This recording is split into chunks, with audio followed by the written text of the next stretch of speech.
So I want to jump in today, and I want to give you just a little bit of some confession. I have a little bit of a guilty pleasure, and it is this. Whenever it comes to TV, novels, or movies, if it is a courtroom drama, I am a sucker. I mean, I am all in. Any other courtroom drama junkies in the room? Come on now. John Grisham, Michael Connolly, NCIS, A Few Good Men, Matlock, right? Judge Judy, hook me up, right, baby? Come on now. I just love it, man. I am a sucker for all of those, and I'm not for sure where it actually began. My hunch is it's because I was in high school during the OJ trial, and that's when court TV was created, and I could not go over to anybody's house in my family that did not have court TV and Clarence Darrow or Johnny Cochran or Judge Ito on the TV. But man alive, I get sucked in every time. If it's got a lawyer, a client, and a jury, I'm giving it a shot. I mean, it's just what it is. And if you are a fan of that genre, then you know that the show really begins to pick up when the trial begins. And the prosecution lays out its case. The defense pushes back. Witnesses are examined and cross-examined. Something gets exposed. Something gets confessed. And then at the end, after the prosecution rests and the defense rests, it goes to the jury. 12 people weighing all the evidence. Is this person guilty or is he not? It is just classic drama. It is so easy to set up, and you really can't look away whenever you're in the middle of a courtroom drama. And if you've been following along with us for the past couple of weeks in Romans chapters 1 and chapter 2, maybe you've kind of noticed this, but it does feel a bit like a courtroom, does it not? I mean, in verse 16, Paul says, I am not ashamed of the gospel, for it is the power of God that brings salvation to men. But then after that, he starts building these cases. And in chapter 1, he presents the case against the unrighteous. We'll call them the raunchy, the sinners, those who have exchanged the truth of God for a lie. They have suppressed the truth of God, and it's led to all kinds of moral chaos. And in chapter 2, he goes after the self-righteous, the religious. Those are the ones who look at the people in chapter 1 and they go, yeah, those people need Jesus, right? And Paul says, well, hold on, not so fast, my friend. You need Jesus just as well. And in chapter 3, he's about to do something. He's about to rest his case. But what's easy to miss as you walk through these first few chapters is if we're not careful, what we will do is we will place ourselves in the place of the jury. That we are the ones who are weighing all the evidence and deciding who is guilty and who is not. But by the time Paul is done and he rests his case here in verse 20, he's going to help us all see, oh, wait a second, this is the twist. You're not in the jury. You're the defendant. You're standing before the judge, and you have no case. Chapter 3, verse 1, this is how Paul starts off. He says, and you heard it read just a second ago, but so what's the advantage of being a Jew? Now remember, this is carrying over from chapter 2, where he's been talking about the people of God who were chosen, called out, given the revelation of God. And so what is there? Is there any value in the ceremony of circumcision? Yeah, there are great benefits. First of all, Jews were entrusted with the whole revelation of God. True, some of them were unfaithful, but just because they were unfaithful, does that mean God will be unfaithful? Of course not. Even if everyone else is a liar, God is true. Listen to this, Psalm 51, you will be proved right in what you say, and you, speaking of God, will win your case in court. But, some might say, our sinfulness serves a good purpose. For it helps people see how righteous God is. Isn't it unfair then for him to punish us? Isn't this merely a human point of view? Of course not. If God were not entirely fair, then how would he be qualified to judge the world? But somebody else might argue, how can God condemn me as a sinner if my dishonesty highlights his truthfulness and brings him more glory? And some people even slander us by claiming that we say the more we sin, the better it is. And those who say such things deserve to be condemned. So Paul begins by answering the objections. And if we're going to use our labels, if you're taking notes, this is what we'll call it. These are the excuses that we make. All the excuses that we make. So the first objection is basically this. If being part of God's people, remember these are the people from chapter 2, if being a part of God's people leaves us in the same spot as those people in chapter 1, then what advantage is there to being the people of chapter 2? And Paul says, well, there's plenty. I mean, God revealed himself to you. He entrusted you with his revelation, and that is real privilege. It really is. Now, that privilege may not get you off the hook, but it's still a gift that you belong to God, that you are called his. I think of it like this. I remember the very first time I put on my varsity gear for the Carthage Tigers, my high school, and I got to put on my varsity basketball gear, and I remember getting to put on the college gear as well. And those of you who have been able to put on a uniform for your school or for another team, you know what comes along with that. There's a little bit of pride, isn't there? A little bit of gratitude. And it's like, man, I am representing something that is bigger than just me. And wearing that jersey is a double-edged sword, is it not? Because on the one hand, it identifies you, as for me, as a Carthage Tiger or an Ozark Christian College ambassador. And that meant that I belonged, that I was trusted. I was a part of a team, that I represented something bigger than me. And so it identified me as a Carthage Tiger. That's a blessing. But the double-edged side of it is that it identified me as a Carthage Tiger. And so what does that mean? Well, it meant that if I did something stupid, it wasn't just me being stupid. I wasn't just bringing shame upon myself. I was bringing shame to my school, to my coaches, to my teammates, because I was a part of something bigger than I am on my own. And that is Paul's point here with the people of God, with the Israelites, is that they were a part of something bigger. They were attached to God's name. And so if the jersey doesn't give you an immunity, it only gives you visibility, then it's the same thing whenever it comes to being God's people. You received his revelation, you received his word, and that is real privilege, but it also means that you are tied to him. And so if you don't live up to his name, people of God, then you bring down his name. That's how he ended chapter 2, remember? But even if we don't live up, or even if they didn't live up to God's name, God still lives up to his own name, because he is faithful and he is true. He stays true to his word. And so Paul is saying, whenever God comes along and he judges sin, it's not that he's breaking faith. He's actually remaining faithful to himself. And so then the objection gets a little bit bolder, and somebody says, well, if my sin makes God look better, then why does God get mad at me for my sin? If it highlights how gracious and how righteous he is, then shouldn't I get off the hook? I mean, isn't it a little silly for God to judge bad behavior when that bad behavior makes him look good? And Paul's answer is pretty straight to the point. No. And if he were speaking today, he'd say, well, that's dumb. You know, that's what he would say. He's like, that's ridiculous. He actually says that kind of logic deserves to be condemned to the gates of hell. That's what needs to be done. That is stupid logic. It is not what is going on. Because anybody who turns grace into justification for sin isn't just somebody making an honest mistake. They are attacking God's character, and God is right to condemn that, Paul says in verse 8. So he takes these excuses that have been made. Now he's going to level the field. He's going to eliminate all the objections, all the excuses. Verse 9, well, then should we conclude that we Jews are better than others? No, not at all. For we have already shown that all people, whether Jew or Gentile, so chapter 2, chapter 1, are under the power of sin. And in your notes, you might want to highlight, underline that phrase, under the power of sin. And then he's going to just go off.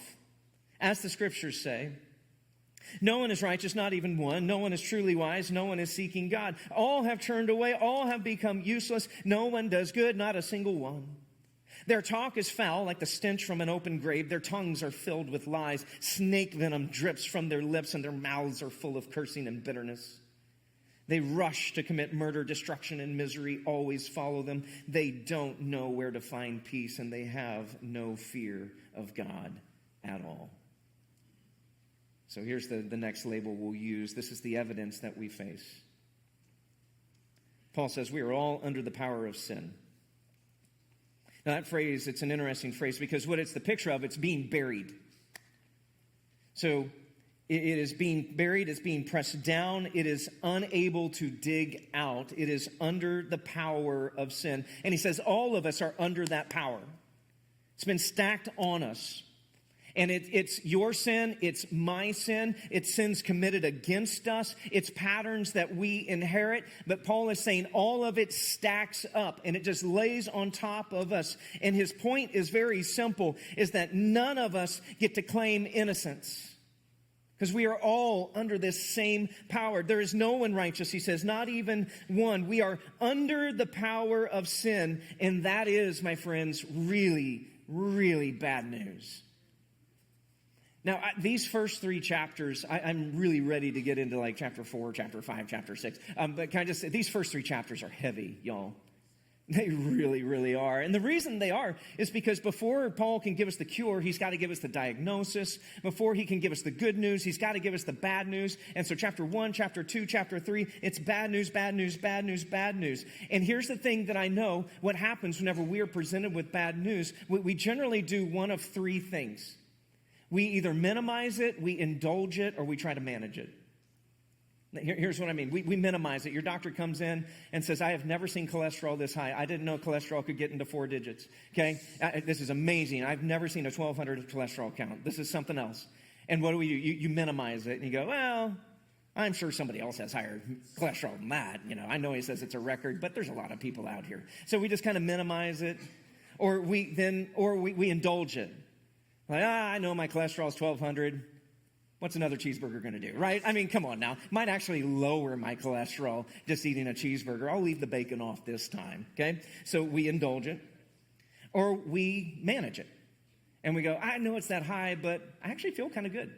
So I'll do a little bit more walking. I'll have a salad every 6 weeks. I'll do that. And that is going to take care of everything that is going on. That's what we do. We minimize, we indulge, we manage.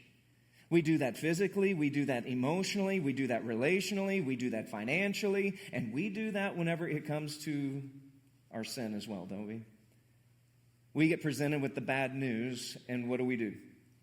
We've got this thing that we keep coming back to. You know what it is. It's a habit, it's an addiction, it's a corner of your life that you won't let anybody near. And what do whenever it comes up and hits you in the face? What do? We minimize it. And it's not hurting anybody. It's just something that I do on my own. It's not really that big a deal. Everybody's got something they deal with. This just happens to be the thing that I deal with. We indulge it.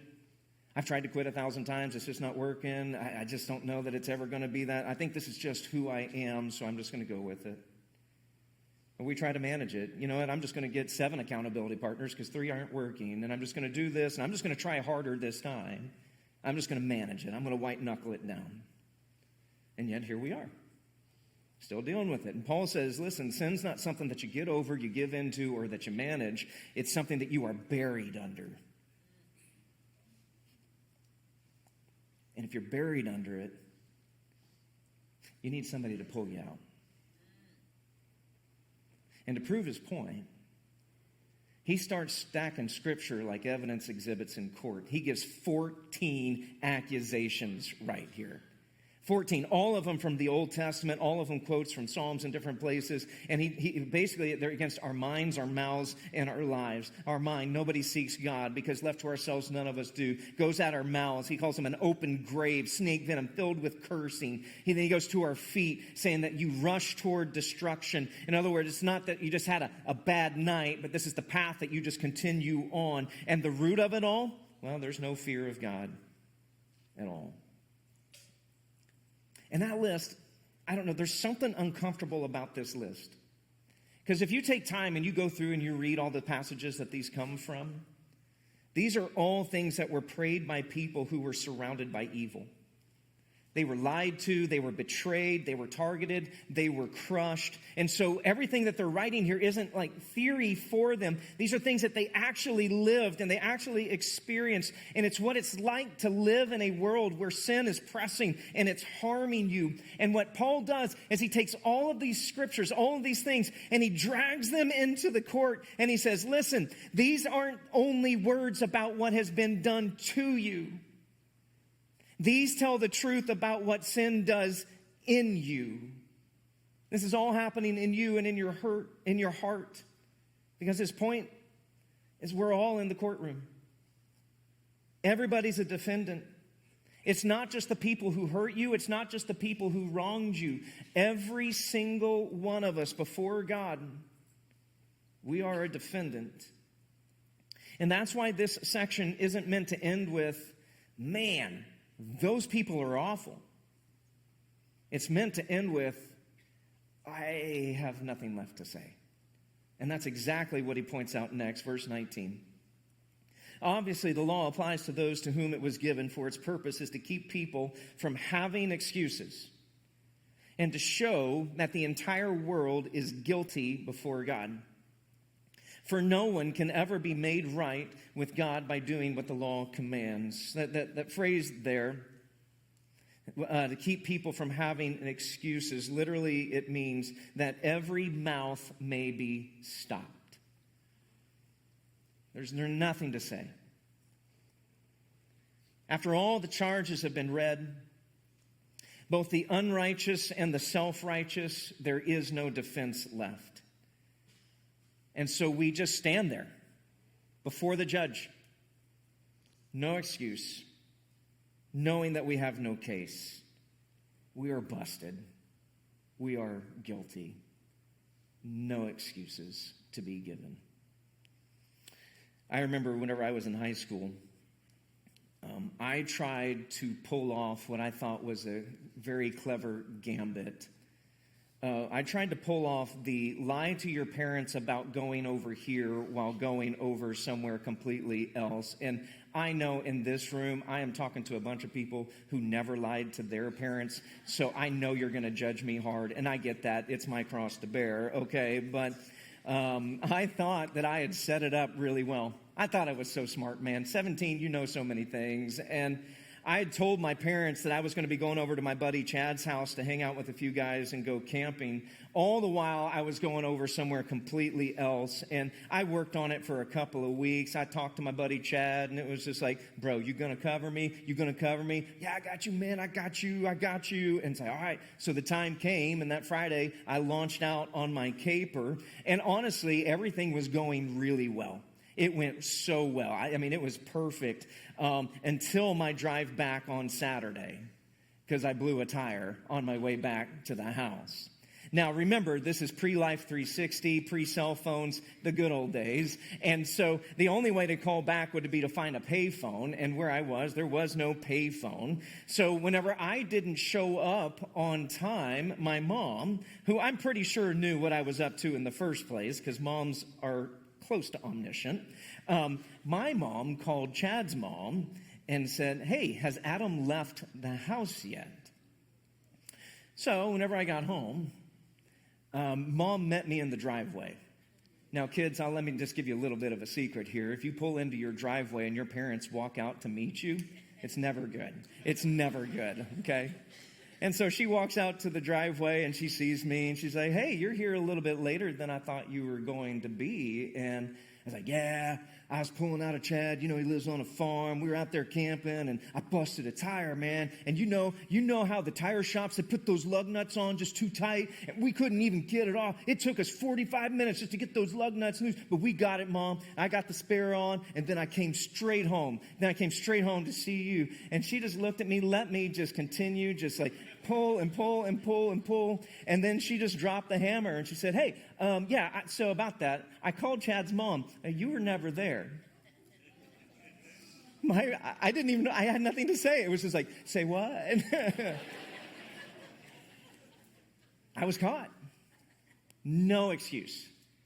No case. Just guilt. I was busted. That's all there is. And Paul's point is that's exactly where we stand before the judge. That's exactly where we stand before God. We think we've pulled off the world's greatest caper and we've set everything up. We got all the right people covering for us, but we pull into God's driveway, so to speak, and he meets us at the car and says, hey, there's no excuse. We're guilty. In fact, verse 19, that word translated guilty, it's actually more specific than just guilt. Because this word doesn't describe somebody who's waiting to find out if they are guilty. It describes somebody already standing before the judge. The evidence is in, and the verdict has already been rendered. It's just waiting on the sentencing. Guilty. That's where we are in verse 19. And Paul says that's where the whole world stands before God. Hear me, friend. You are not on trial already. The trial is already over. We're just waiting the sentence. Why? Well, what's verse 20 say? Because nobody can be made right with God by doing what the law commands. The law simply shows us how sinful we are.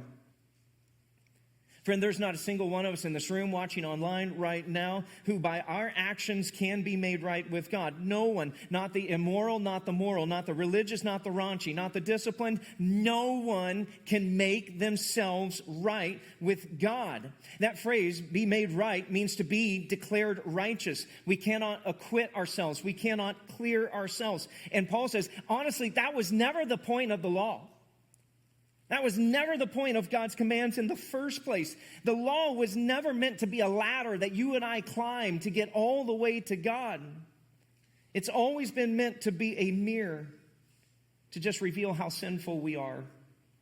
And you all are smart. You know this. A mirror can show you that you have dirt on your face, but it cannot wash it off for you. How about this? Let's keep with our theme here. The law is actually a witness for the prosecution, not the defense. God's commands, they expose our sin. They name it, they define it. And it doesn't make you sinful. It just reveals that you already are. We stand before the judge. The verdict is in. We're guilty. Nothing to say. So what do you do? What do you do when the verdict comes in and it is guilty and there is nothing left to say? Let me give you three things. The first thing that we do is we stop arguing. Because God's not asking you for a better defense. He's ended the defense. And so you and I, we don't get to stand here and compare and go, well, at least I'm not like them. We don't get to downplay and go, that's not that big of a deal. We don't get to reframe and say, but God, you don't know about what happened to me. I mean, can you imagine trying to stand in front of a judge while the charges are being read and go, but what about that guy? Verse 19 says the law is given to keep people from having excuses. No spin, no redirect, no comparison. Stop arguing. We're guilty. Here's the second thing we do is we stop managing. You cannot manage or discipline your way into a not guilty verdict. And I know this is what's hard, especially for us church people. Managing feels so spiritual, doesn't it?